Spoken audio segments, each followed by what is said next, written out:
Hello दोस्तों, नमस्कार। तो आज 28 मई है, तो 28 मई का आज करेंट अफेयर्स हम लोग देख लेते हैं। 27 मई का करेंट अफेयर्स का वीडियो अपलोड हो चुका है, जो लोग नहीं देखे हैं वो जाके देख सकते हैं। तो चलिए आज का फर्स्ट क्वेश्चन से स्टार्ट करते हैं। 28 मई का आज का फर्स्ट क्वेश्चन है कि जैव विविधता रजिस्टर पाने वाला भारत का पहला मेट्रो शहर कौन सा बन गया है?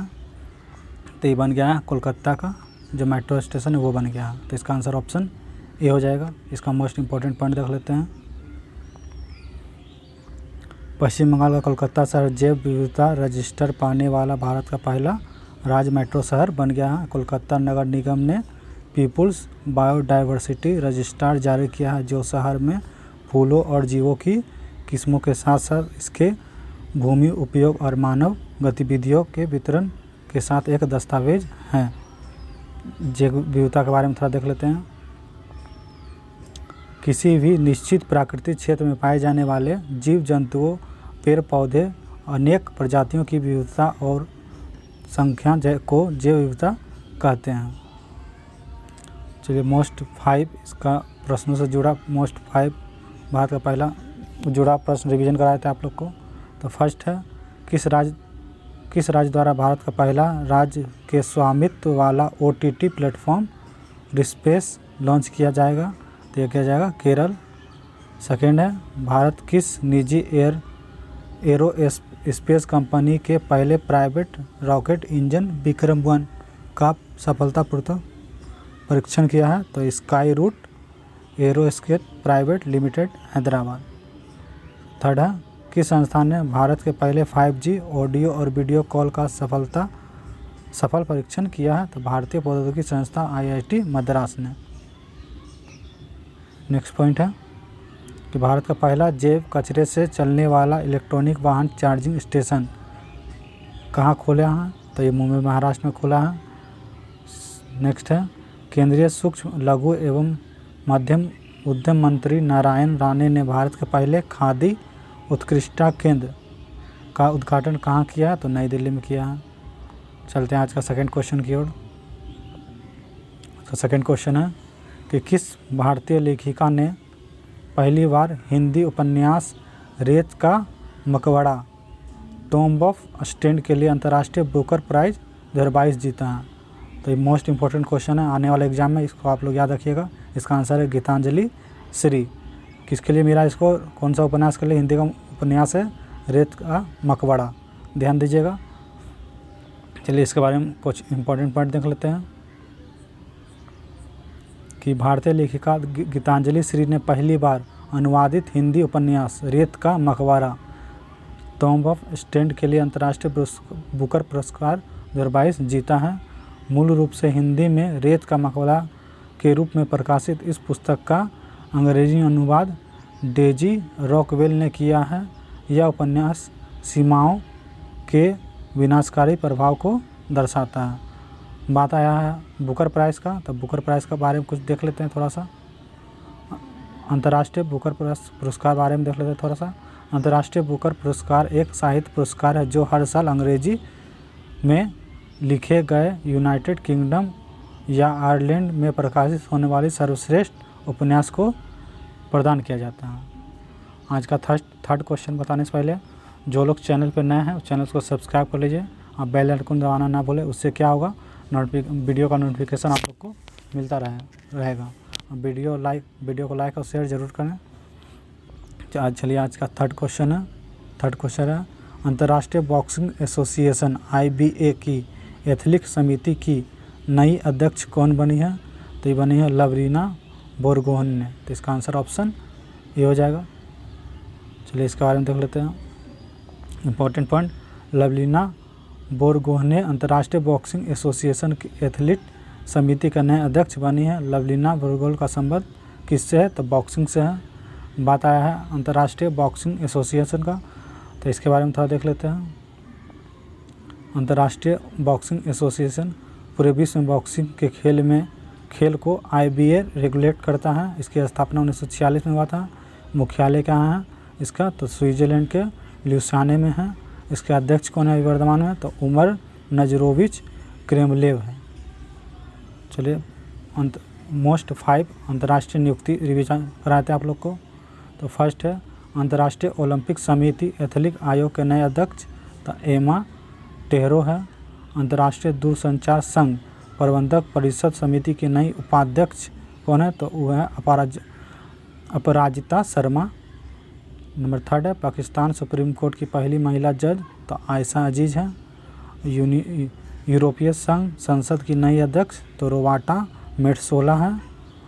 और लास्ट है 5 इसका अमेरिका सुप्रीम कोर्ट की पहली अश्वेत महिला जज तो केतनीज ब्राउन जैक्सन है। ध्यान दीजिएगा, इसे मोस्ट इम्पोर्टेंट पॉइंट है जो एग्जाम में हमेशा रिपीट होगा। चलिए आज का 4 क्वेश्चन है। नंबर 4 कि प्रधानमंत्री नरेंद्र मोदी ने भारत के सबसे बड़े ड्रोन उत्सव भारत ड्रोन महोत्सव 2022 का उद्घाटन कहाँ किया तो ये नई दिल्ली में किया। चलिए इसका इंपॉर्टेंट पॉइंट देख लेते हैं कि प्रधानमंत्री नरेंद्र मोदी ने भारत के सबसे बड़े ड्रोन उत्सव भारत ड्रोन महोत्सव 2022 का उद्घाटन नई दिल्ली के प्रगति मैदान में किया है। इस महोत्सव में 70 अलग अलग तरह के ड्रोन का प्रदर्शन हुआ है और स्वदेशी तकनीक से बनने वाली ड्रोन टैक्सी का प्रोटोटाइप भी प्रदर्शित किया गया है। भारत ड्रोन महोत्सव 2022 में विदेशी राजनीतिक सरकारी आधिकारिक केंद्रीय सशस्त्र पुलिस बल सशस्त्र निजी बल कंपनियों और ड्रोन स्टार्टअप सहित 1600 से अधिक प्रतिनिधियों ने भाग लिया। चलिए बात आया महोत्सव का तो 5 महोत्सव आप लोग को रिवीजन कराते हैं जो इम्पोर्टेंट महोत्सव है कि 5वां आदि महोत्सव 2022 कहाँ हुआ है तो मांडला का मध्य प्रदेश। उत्तर पूर्वी महोत्सव ईशान मंथन महोत्सव 2022 का आयोजन तो नई दिल्ली में। अंतर्राष्ट्रीय फिल्म महोत्सव का 26वें संस्करण का आयोजन तो तिरुवनंतपुरम केरल में। और 4 देख लेते हैं संस्कृत मंत्रालय द्वारा साहित्योत्सव का आयोजन कहाँ किया तो नई दिल्ली में। 12वें हैदराबाद साहित्य महोत्सव 2022 में अतिथि राष्ट्र के रूप में किसे चुना गया है तो यूनाइटेड किंगडम यूके को चुना गया है। ध्यान दीजिएगा। चलिए आते हैं आज का 5 नंबर भारतीय नौसेना में सर्वेक्षण पोत परियोजना के दूसरे पोत निर्देशक यार्ड 3026 को शामिल किया गया है। इस पोत का निर्माण किस कंपनी ने किया है तो इसका किया है उपयुक्त दोनों Garden Reach Shipyard and Engineering Limited GRSC Kolkata. और इसका सेकेंड है कि लार्स एंड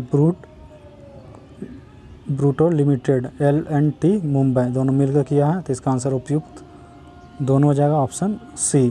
चलिए इसका मोस्ट इम्पॉर्टेंट पॉइंट देख लेते हैं कि garden Reach shipyard ship builders and Engineering Limited GRSC Kolkata और लार्सन एंड ट्रूबो लिमिटेड मुंबई द्वारा बनाई जा रही 4 सर्वे वेसल परियोजनाओं में यह दूसरा पोत है जो चेन्नई के कुंडलपल्ली में लॉन्च किया गया है।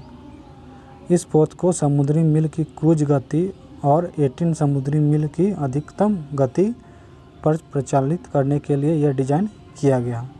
चलिए क्वेश्चन नंबर चलिए बात आया है भारतीय सेना का तो भारतीय सेना के बारे में थोड़ा देख लेते हैं। भारतीय सेना इसका मुख्यालय कहाँ तो नई दिल्ली में। नौसेना दिवस का मनाया था तो 4 दिसंबर को। और नौसेना भी प्रमुख कौन है तो R हरि कुमार है। चलिए क्वेश्चन नंबर 6 की ओर चलते हैं। क्वेश्चन नंबर 6 है कि IBA महिला विश्व मुक्केबाजी चैंपियनशिप 2022 की पदक तालिका में कौन सा देश शीर्ष स्थान पर रहा तो तुर्की शीर्ष स्थान पर रहा। ध्यान दीजिएगा। इसका मोस्ट इम्पोर्टेंट पॉइंट देख लेते हैं कि IBA महिला विश्व मुक्केबाजी चैंपियनशिप 2022 की पदक तालिका में तुर्की शीर्ष स्थान पर रहा। तुर्की ने इस प्रतियोगिता में कुल 7 पदक जीते हैं जिसमें 5 स्वर्ण और 2 कांस्य शामिल हैं। भारत इस पदक तालिका में 3 पदक के साथ चौथे स्थान पर रहा जिसमें 1 स्वर्ण और 2 कांस्य पदक शामिल है। ये भी ध्यान दीजिएगा आप लोग। चलिए बात आया चलिए इसका 3 देश देख लेते हैं कौन कौन सा 3 देश है। फर्स्ट में तो तुर्की है जिसमें 7 टोटल मेडल है जिसमें 5 गोल्ड और 2 ब्रॉन्ज है। दूसरा नंबर पर आयरलैंड है जिसमें 2 गोल्ड जीता है। और थर्ड पे है कनाडा जिसमें 1 गोल्ड और 1 सिल्वर है। आयोजन स्थान इसका कहाँ है तो तुर्की। कौन सा संस्करण है तो इसका 20वां संस्करण है। चलिए क्वेश्चन नंबर 7 की ओर चलते हैं। क्वेश्चन नंबर 7 है कि football tournament Hero Indian women's league 2022 का खिताब किसने जीता है? तो ये गोकुलम केरल FC ने जीता है। तो इसका आंसर ऑप्शन ए हो जाएगा। चलिए इसका इंपॉर्टेंट पॉइंट देख लेते हैं। गोकुलम केरल FC ने हीरो इंडियन वुमेन्स लीग 2022 के फाइनल मैच में सेतु FC को 3-1 से हराकर यह खिताब जीता है। और ये कौन सा संस्करण था? 5वां संस्करण था। बात आया हीरो इंडियन वुमेन्स का, तो इसको देख लेते हैं थोड़ा सा इसके बारे में। हीरो इंडियन वुमेन्स लीग 2022 के अन्य पुरस्कार विजेता के नाम, विजेता कौन है? तो यह गोकुलम केरल FC। उप विजेता कौन है? अभी बताए हैं सेतु। इसको सेतु हार गया इससे गोकुलम केरल से FC। इसमें सर्वोच्च गोल कौन है? तो सर्वोच्च गोल स्कोर किसका है? तो एल्सादाई अचेम पोंग का है, जो गोकुल केरल FC का, जिसमें वो 20 गोल किए हैं। चलिए बेस्ट गोलकीपर कौन है? तो मेबम लिंथ गोइंगबी देवी। बेस्ट डिफेंडर तो यह लोइट गम बाग आशा लता देवी। बेस्ट इमर्जिंग प्लेयर कौन है? तो नोरेम प्रियंगंगा देवी। और प्लेयर ऑफ द लीग कौन था? तो मनीषा कल्याण। ध्यान दीजिएगा। नेक्स्ट क्वेश्चन नंबर 8 की ओर चलते हैं। ऑक्सीजन के बिना माउंट एवरेस्ट पर चढ़ाई करने वाली पहली भारतीय महिला कौन बनी है? तो ये बनी है पियाली बसाक। नाम याद रखिएगा, पियाली बसाक। इसका आंसर ऑप्शन ए हो जाएगा। चलिए इसके बारे में पॉइंट देख लेते हैं कि पश्चिम बंगाल की पियाली बसाक ऑक्सीजन के बिना माउंट एवरेस्ट पर चढ़ाई करने वाली प्रथम भारतीय महिला बन गई है। माउंट एवरेस्ट पर्वत तिब्बत की सीमा पर नेपाल में स्थित है। यह दुनिया का सबसे ऊंचा पर्वत है। चलिए इसका मोस्ट 5 माउंट एवरेस्ट रिवीजन कर लेते हैं। माउंट एवरेस्ट से जुड़े मोस्ट 5 रिवीजन कर लेते हैं। फर्स्ट है, माउंट एवरेस्ट का नाम किसके नाम पर रखा गया था? तो सर जॉर्ज एवरेस्ट पर रखा गया था। माउंट एवरेस्ट पर चढ़ने वाला प्रथम व्यक्ति कौन था? तो एडमंड हिलेरी और तेनजिंग नार्गेल थे, दोनों मिलकर। थर्ड है, माउंट एवरेस्ट की ऊंचाई कितना है? तो 8,848.86 मीटर है। और किस हिमालय चोटी को सागरमाथा भी कहते हैं? तो माउंट एवरेस्ट को कहते हैं। नंबर 5 है कि रिकॉर्ड 26 बार दुनिया की सबसे ऊंची चोटी माउंट एवरेस्ट पर चढ़ाई करने वाले दुनिया का पहले व्यक्ति, तो यह है कामी रीता शेरपा, जो कि नेपाल की है। क्वेश्चन नंबर 9 की ओर चलते हैं। क्वेश्चन नंबर 9 है, दिल्ली सीमा शुल्क क्षेत्र ने अंतर्देशीय कंटेनर डिपो को ट्रैक करने के लिए प्रोजेक्ट निगाह कहाँ शुरू किया? तो ये गुरुग्राम में किया है, हरियाणा गुरुग्राम में।